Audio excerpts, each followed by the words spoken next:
فرعون نے کئی 100 سال حکومت کی اور اس طرح اس نے ظلم کیے کہ لاکھوں اور ہزاروں بچے قتل ہی کرا دیے. 12,000 عورتوں کے پیٹ میں حمل تھا اس نے ضائع کرا دیا. جب حضرت موسیٰ علیہ السلام اپنی قوم کو لے کے نکلے رستے میں دریا آ گیا, فرعون پیچھے لگا ہوا تھا. وَإِذْ فَرَقْنَا بِكُمُ الْبَحْرَ فَأَنْجَيْنَاكُمْ, اللہ فرماتے تمہارے لیے میں نے دریا کو پھاڑا اور تمہیں نجات دے دی. وَأَغْرَقْنَا آلَ فِرْعَوْنَ, اور فرعون کو غرق کر دیا. وَأَنْتُمْ تَنْظُرُونَ, تم کھڑے دیکھ رہے تھے. اب جب حضرت موسیٰ دریا کے کنارے پہنچے تو فرعون بھی پیچھے آیا. فرعون لوگوں سے کہا کرتا تھا کہ میں کہتا ہوں تو دریا چلتا ہے, میں کہتا ہوں تو ہوائیں آتی ہیں, میرے حکم کے پابند ہے سارے. جاگ رہے نا آپ حضرات, غور فرمائیے گا بات پر. دعویٰ تھا اس کا کہ میں کہتا ہوں تو نظام زندگی چلتا ہے. اب جب دریا کے کنارے پہنچی حضرت موسیٰ علیہ السلام تو اللہ نے حکم دیا کہ آپ عصا ماریں. جناب موسیٰ نے عصا مارا, 12 رستے بن گئے. اب حضرت موسیٰ کی قوم گزر رہی تھی تو فرعون سے پوچھنے لگے کہ تو کہتا تھا میرے حکم سے چلتا ہے, تو وہ تو حضرت موسیٰ نے ڈنڈا مارا ہے تو رستہ بن گیا ہے. باز نہیں آتا انسان باز بنے بڑے ہیں اس کے پاس. بڑی دلیلیں ہیں, جھوٹ سچ بول کے اپنے آپ کو مطمئن کرتا ہے, آخر دم تک تبدیل ہونے کو تیار نہیں ہوتا. دلیلیں گھڑتا رہتا ہے, بناتا رہتا ہے, شور کرتا ہے جان بوجھ کے. بھئی تو کہتا تھا میرے چلانے سے چلتا ہے, تو باز ابھی بھی نہیں آیا. کہنے لگا میں نے ہی حکم دیا ہے کہ ذرا پھٹ جا, مجھے یہ زندہ چاہیے. باز رسی جل گئی بال, کہنے لگا میں نہیں کہا ہے دریا کو کہ یہ مجھے زندہ چاہیے, میرے بھاگے ہوئے ہیں تو اس لیے پھٹا ہے, تو آؤ میرے ساتھ دریا کراس کرے. تو پتا تو ان کو بھی تھا نا, جتنا تو رب بنا ہوا ہے پتا تو تھا, سارے جانتے تھے. کہنے لگے تو پہلے کراس کر, اگر تو بچ گیا تو ہم بھی پیچھے آتے ہیں. اب چاروں ناچار. ایک روایت تو یہ ہے کہ یہ جب خدائی کا دعویٰ کرتا تھا نا, تخت پہ بیٹھا ہوتا تھا, تو ایک دن حضرت جبریل آئے اس کے پاس انسانی شکل میں. تو کہنے لگے میں بڑی دور سے آیا ہوں تو ایک مسئلہ پوچھنا تھا. کہا پوچھو. کہنے لگے ایک غلام تھا کسی بادشاہ کا, تو بادشاہ نے اسے تھوڑی دیر کے لیے ایک علاقے کی سربراہی دے دی. کتنی دیر کے لیے ہمیں سربراہیاں ملتی ہیں؟ کیوں جی, تھوڑی دیر کے لیے ملتی ہے نا. تھوڑی دیر کے لیے سربراہی دے دی ایک غلام کو. ذرا بات کو سمجھیے. حضرت جبریل پوچھتے ہیں, کہتے ہیں سربراہی مل گئی. اب وہ مالک ہی بن کے بیٹھ گیا ہے, وہ بات ہی نہیں سنتا. اس کو تھوڑی دیر کے لیے بنایا تھا, وہ تو خدائی کا دعویٰ کرنے لگا ہے. آپ بتائیں اس کا انجام کیا ہونا چاہیے, یہ مسئلہ پوچھنے آیا ہوں. تو فرعون کہنے لگا اس کا انجام یہ ہے کہ اسے پانی میں غوطے دے دے کے مار دے. انجام کیا ہے؟ بولیے کیا انجام ہے؟ کیا انجام ہے جی؟ پانی میں, اللہ اکبر, اپنی سزا تجویز کر رہا ہے. اس کی سزا کہ اسے پانی میں غوطے دے دے کے مارو ظالم کو. اسے تھوڑی دیر کے لیے بنایا تھا اور وہ چھائی گیا ہے, قبضہ ہی کر گیا ہے. حضرت جبریل کہنے لگے جی آپ لکھ کے دے دیں گے؟ کہنے لگا لاؤ لکھ دیتے ہیں. لکھوا لیا. جناب جبریل رکا لے کے تشریف لے گئے. اب جب فرعون دریا میں آیا نا تو اللہ نے حکم دیا مل جا. جب دریا ملا چیخنے لگا تو حضرت جبریل آئے, کہنے لگے تیرا ہی فتویٰ ہے, یہ تیری سزا ہی ہے نا, ہم بھی بڑی سزائیں تجویز کرتے ہیں. یہ جھوٹا ہے جی, اس کا تو فلانا علاج ہونا چاہیے, تو اگر تو جھوٹ بولے تو یہ فلانا بڑا جاور ہے جی, اس کے ساتھ اس طرح ہونا چاہیے, تو اگر تو یہ کام کرے تو جو سزا تو لوگوں کے لیے تجویز کر رہا ہے تو اپنے بارے میں بھی سوچ. اب جب غوطے آئے نا, آخری وقت دیکھا وہ فرعون جو کہتا تھا میری مرضی سے دریا چلتا ہے. علامہ ساوی نے تفسیر ساوی میں لکھا ہے, تڑپ کے رونے لگا. جب یہ مزاج ہے, ایک دفعہ اوپر آتا ہے آدمی جب دریا میں جاتا ہے, اوپر آیا تو چیخنے او میرے حواریو خدا کا واسطہ مجھے بچاؤ. کہنے لگے تو کہتا تھا میری مرضی سے چلتا ہے. بے بسی ہے, تڑپتا ہے, روتا ہے. وارث شاہ مان کری نہ وارثہ دا, رب بے وارثہ کر کے مار دائی. تڑپ رہا ہے, چلا رہا ہے, کوئی مدد کو نہیں پہنچتا. اب جب آخری ہوتا آیا تو کہنے لگا آمنا میں رب موسیٰ و ہارون, میں موسیٰ کے رب کو بھی مان گیا, ہارون کے رب کو بھی. اللہ نے فرمایا نہیں, اب تیرا ماننا قابل قبول اس وقت ماننا تھا جب تجھے مہلت دی تھی، جب تو جوان تھا. بڑھاپا آتا ہے، بیماری آتی ہے، جوان آدمی بیماری کا شکار ہوتا ہے تو کہتا ہے یا اللہ ایک دفعہ صحیح کر دے، میں ساری پڑھا کروں گا، ایک دفعہ ٹھیک کر دے، میں مسجد میں رہوں گا، میں اگلے سال اعتکاف بھی کروں گا، میں ساری تراویحیں پڑھوں گا. تو اس وقت پڑھنی تھی جب تجھے مہلت دی تھی، اس وقت پڑھنا تھا جب اللہ نے تجھے آسانی دی، زندگی دی. اگلا وقت یہ حال ایک کا نہیں ہوا. نمرود کو دیکھ لیں، حضرت ابراہیم علیہ السلام کو کہتا تھا میں رب ہوں. آپ نے فرمایا رب تو وہ ہے جو زندہ کرتا اور مارتا ہے. ایک موت کا قیدی بلایا، کہنے لگا ہاں بھائی کتنے دن رہ گئے تھے پھانسی میں؟ کہنے لگا جی پرسوں ہونی تھی. کہا جا تجھے آزاد کیا، لو میں بھی زندگی دیتا ہوں. ایک بے گناہ آدمی کو پکڑ کے قتل کر دیا، کہتا میں بھی مارتا ہوں. حضرت ابراہیم علیہ السلام کہنے لگے تو بیوقوفوں جیسی دلیلیں دے رہا ہے، چل اس طرح کر، میرا رب سورج مشرق سے نکالتا ہے، تو اگر رب ہے تو مغرب سے نکال کے دکھا. اب دلیل کا جواب کوئی نہیں تھا تو کہنے لگا پکڑو اور آگ میں ڈال دو. اللہ کے نبی کو آگ میں ڈالنے والا. یہاں ایک مچھر بیٹھا ہے، 400 سال حکومت کی اور خدائی کا دعویٰ کیا. یہاں مچھر بیٹھا تھا، چھینک آئی تو مچھر اندر چلا گیا. پہلے دربار کا ادب یہ تھا کہ جو آئے سجدہ کرے. اب اس کے سر پہ کوئی چیز مارتا تھا تو اسے سکون ہوتا تھا، مچھر تھوڑی دیر کے لیے اس کا دماغ چھوڑتا تھا. او بھائی یہ اس دھرتی پہ اللہ نے لوگوں کو نظارے دکھائے اور ہمیں سمجھانے کے لیے دکھائے، ہمیں تفکر کی، غور کی دعوت دی کہ دیکھ لینا، اپنے عمل کو پرکھنا. تمہارے عمل حضرت موسیٰ کے فرما برداروں جیسے ہیں، جناب ابراہیم کے فرما برداروں جیسے ہیں، یا بن کے بیٹھ گئے ہو؟ اب دربار کا ادب یہ ہے، بے بسی کا یہ حال ہے کہ جوتے لٹکتے ہیں دربار میں، جو آتا ہے جوتا کھینچتا ہے. اور ادب یہ ہے کہ 10 جوتے نمرود کے سر پہ مارو. اور 400 سال جوتے لگتے رہے. روتا تھا، جو آدمی آتا تھا منتیں کرتا تھا، کہتا تھا کہیں سے کوئی دوائی مل جائے گی. پاگلوں جیسی زندگی گزاری، پاگلوں جیسی سخت. وہ تو حساب، وقوع قیامت تو حساب ہوگا ہی. یہاں لوگ پاگل ہو کے مرتے ہیں، معاذ اللہ، نفسیاتی مریض ہو کے مرتے ہیں. یہاں آخری وقت اتنا سخت آتا ہے کہ دنیا موت کی دعائیں مانگتی ہے. میرے بھائی جب انسان ظلم کرتا ہے تو بھول جاتا ہے کہ شاید مجھے پوچھے گا کوئی نہیں. جب وہ زیادتی کرتا ہے تو بھول جاتا ہے. جب وہ کسی کا حق کھاتا ہے تو وہ کہتا ہے شاید اس کا تو وارث ہی کوئی نہیں جس کو میں لوٹ رہا ہوں. لیکن جب اللہ کی پکڑ آتی ہے، حجاج بن یوسف ظالم تھا، اس نے اچھے کام بھی کیے تھے. قرآن پاک پر زیر زبر آراب حجاج بن یوسف نے لگوایا. محمد بن قاسم کو ہندوستان سندھ کے علاقے فتح کرنے بھی حجاج بن یوسف نے بھیجا تھا. ساری خوبیاں اپنی جگہ پر، ظالم بہت بڑا تھا. کسی آدمی نے اس کے سامنے کونے کی طرف منہ کر کے ساتھ والے سے بات کر لی تو کہنے لگا میرے خلاف کیا، اس کو لے جاؤ، 2 ٹکڑے کر کے واپس لے آؤ. توتی بولتا ہے نا اقتدار. جب کسی کے ہاتھ اقتدار ہوتا ہے نا، وہ چاہے ایک گھر کا ہی کیوں نہ ہو، وہ 10 بندے فیکٹری میں کام کرتے اور جو ان کا مالک ہوتا ہے وہ کہتا میں مالک ہوں، مجھے مانو. جب تو صاحب اقتدار ہوتا ہے نا، جب تو سسر بن کے بیٹھتا ہے اور کسی غریب گھر کی بہو آتی ہے 2-4 تو کہتا میرا اقتدار ہونا چاہیے. جب میں کھانسنے لگوں تو ہر آدمی کے ہاتھ میں ٹشو پیپر ہونا چاہیے. جب میں بولنے لگوں تو بندھے ہوئے ہاتھوں سے ہر آدمی جی کرتا ہوا کھڑا ہونا چاہیے. جس آدمی کا، اور یہ کام بہو بھی کرتی ہے کئی دفعہ، وہ بھی کہتی ہے کہ تمہیں پتا نہیں میں کتنا لمبا چوڑا جہیز لے کے آئی ہوں. جب میں سونے کے لیے اپنے بیڈ روم میں جاؤں تو خبردار بوڑھے بابے کو اجازت نہیں کہ وہ کھانسے. اماں کو چاہیے کہ اگر اس کو بڑی سخت پیاس بھی لگی ہے تو میرے سوتے باورچی خانے میں برتن نہ کھٹکھٹائے.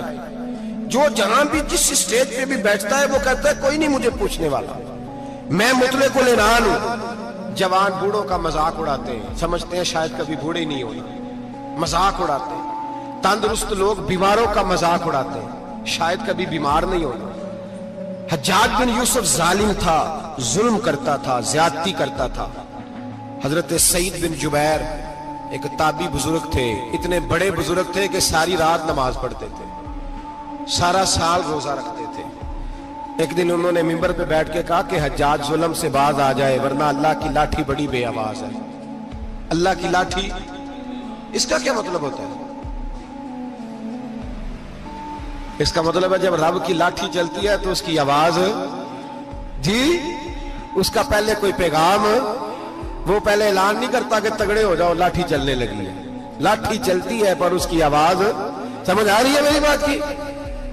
جمعۃ الوداع کے لیے تشریف لانے والے احباب خاص غور فرمائیے گا. حجاج بن یوسف کو پتا چلا کہ حضرت سعید بن جبیر نے میرے خلاف بات کی. بلا لیا, کہنے لگا تو نے میرے خلاف بات کی ہے؟ فرمانے لگے کی ہے. کہنے لگا تجھے پتا ہے میں قتل کر دوں گا؟ آپ فرمانے لگے نہ تو زندگی کا مالک ہے نہ موت کا مالک ہے, تو کیسے قتل کر؟ کہنے لگا تجھے پتا ہے میرا؟ فرمایا میں نے تجھے نہیں, میں نے تو کئی شداد, کئی حماد, کئی قارون, کئی فرعون, کئی نمرود دیکھے, کئیوں کی داستانیں سنی. تو کون ہے؟ تو چھوٹا سا ہے.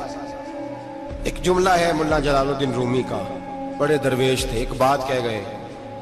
کہنے لگے نمرود جتنے پیسے نہیں, فرعون جتنی حکومت نہیں, قارون جتنی دولت نہیں, ورنہ فرمانے لگے میرے زمانے میں بھی کئی لوگوں کا خدا بننے کو دل کرتا ہے, کئی لوگوں کا دل کرتا ہے, لیکن نمرود جتنے پیسے, فرعون جتنی طاقت اور قارون جتنی دولت نہیں, ورنہ ہو سکتا ہے لوگ دعویٰ کر جائیں معاذ اللہ ثم معاذ اللہ. یہ آج سے کئی سو سال پہلے وہ کہہ رہے ہیں, آج تو حالات بڑے ابتر ہیں, اس کی نسبت خطرناک. فرمانے لگے حضرت سعید بن جبیر تو زندگی موت کا مالک نہیں. کہنے لگا پکڑو, قتل کرو اسے, لے جاؤ. جب پکڑ کر کھینچ کر لے جا رہے تھے نا تو حضرت سعید بن جبیر مسکرانے لگے. اب ظالم کے سامنے مسکرائے تو اس کو بڑا غصہ آیا, یہ میرا مذاق اڑاتا ہے. بلا لیا, ادھر آؤ, کیوں مسکرا رہے ہو, کیا ہوا؟ تو حضرت سعید بن جبیر کہنے لگے میں مسکرا رہا ہوں تیری بیوقوفی پر اور اپنے اللہ کی دی ہوئی ڈھیل پر. میں مسکرا رہا ہوں کہ یا اللہ کیا بات ہے, کیا تیرا شان ہے, کیسے لوگوں کو ڈھیل دی ہوئی ہے. میں مسکرا رہا ہوں تیری بیوقوفی پر کہ تو سمجھتا ہے شاید مجھے پوچھنے والا کوئی نہیں. کہنے لگا اس کو باہر نہ لے جاؤ, میرے سامنے قتل کرو. ٹھیک ہے جی. قتل کرنے لگے تو حضرت سعید بن جبیر نے منہ کعبے کی جانب کر لیا. انی وجہت وجہی للذی فطر السماوات والارض حنیفا وما انا من المشرکین. جب آپ نے یہ آیتیں پڑھی نا کہ میں نے منہ کر لیا ہے اپنے رب کی جانب, کرو مجھے قتل. کہنے لگا نہیں نہیں, اس کا منہ پھیرو, کعبے کی طرف ہو کے قتل نہ ہو, ہے ظالم پر پاگل ہو گیا ہے. حضرت سعید بن جبیر کے حوصلے نے شکست دے دی, ناکام ہو گیا, مخبوط الحواس ہو. کہنے لگا اس کا منہ پھیر دو. جب کعبے سے پھیرا تو آپ فرمانے لگے للہ المشرق والمغرب فإنما تولى فثم وجه اللہ. اللہ فرماتا ہے تو مشرق اور مغرب سارا ہی اللہ کا ہے, جدھر بھی منہ کرو گے ادھر اللہ ہی اللہ ہے, جدھر بھی منہ کرو گے ادھر اللہ ہی اللہ ہے چاروں جانب. پھیر دے جدھر منہ پھیرنا ہے, تو نے پھیر دیا منہ. حضرت سعید بن جبیر کے گلے پہ خنجر رکھا تو آپ نے ہاتھ اٹھائے, کہنے لگے اے اللہ میرے بعد اسے کسی اور پر مسلط نہ کرنا, میرے بعد کسی اور پر مسلط نہ, بس میں آخری ہوں. جب آپ ذبح ہوئے تو اتنا خون نکلا, اتنا خون نکلا کہ لوگ کہتے ہیں جتنا اونٹ کے وجود سے نکلتا ہے. تر ہو گیا سارا اس کا دربار. ایک سمجھدار آدمی کو بلا کے کہنے لگا اتنا خون میں نے بڑے بندے قتل کرائے ہیں پر اتنا خون نہیں نکلا. تو وہ کہنے لگے لوگ مر جاتے ہیں, مرتے وقت ڈر جاتے ہیں, سہم جاتے ہیں, خون سکڑ جاتا ہے. لگتا ہے یہ شخص جب دنیا سے گیا ہے تو ڈٹ کے گیا ہے, یہ ڈٹ کے گیا ہے دنیا سے. حجاج بن یوسف رات کو سویا تو تڑپ کے اٹھا, کیا ہوا؟ گھر والے کہنے لگے کیا ہوا؟ کہنے لگے سعید بن جبیر خواب میں آیا اور کہتے ہیں اٹھ مجھے بتا تو نے مجھے کیوں قتل کیا, بتا بتا کیوں مارا. اگلی رات پھر سویا تو وہی خواب, پھر سویا تو وہی خواب. گناہ نفسیاتی مریض بنا دیتا ہے, ظلم تجھے مخبوط الحواس کر دیتا ہے. جب تو زیادتی کرتا ہے تو اللہ فرماتے ہیں کہ تو اللہ کو بھولتا ہے, اللہ تجھے اپنا آپ بھلا دیتا ہے. پھر تو بھول جاتا ہے, پھر تو سیدھے رستے پہ چلتا ہے پر بھٹک جاتا ہے, پھر تو صحیح رستوں کا تعین کر کے بھی گمراہ ہوتا ہے, پھر تو روز وہی گاڑی چلاتا ہے پر اب جب تو بریک لگاتا ہے تو نہیں لگتی. جب گناہوں کے ساتھ تو مخبوط الحواس ہوتا ہے تو روز وہ کاروبار کرتا ہے, لیکن جب تیرے گناہ تجھے گھیر لیتے ہیں پھر اسی کاروبار میں تو